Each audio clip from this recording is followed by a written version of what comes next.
हमारा के कैल पानी पानी। सोची सोची हम बेचैन भइल बानी।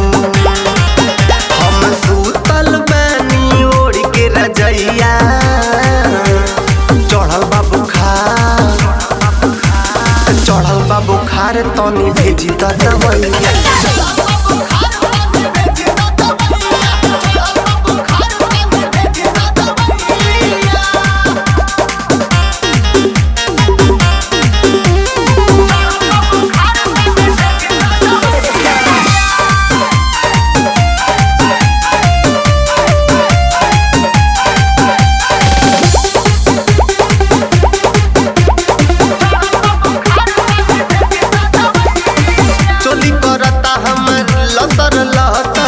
लागता छोड़ी ना जवनिया के जोर,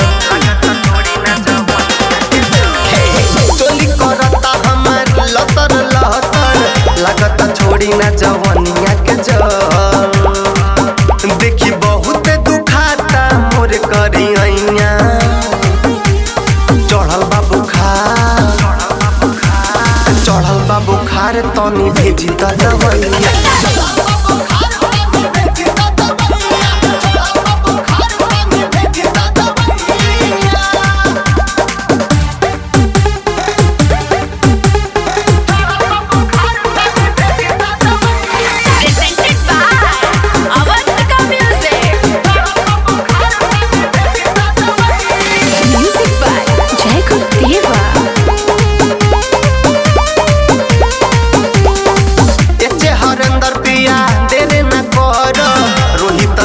जल्दी गाड़ी तू धर,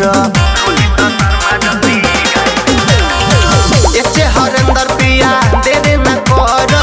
रोहित शर्मा जल्दी गाड़ी तू धर, अब कटत नहीं के हमरो देख समैया। चढ़ल बा बुखार, चढ़ल बा बुखार तनी भेजी त दवैया।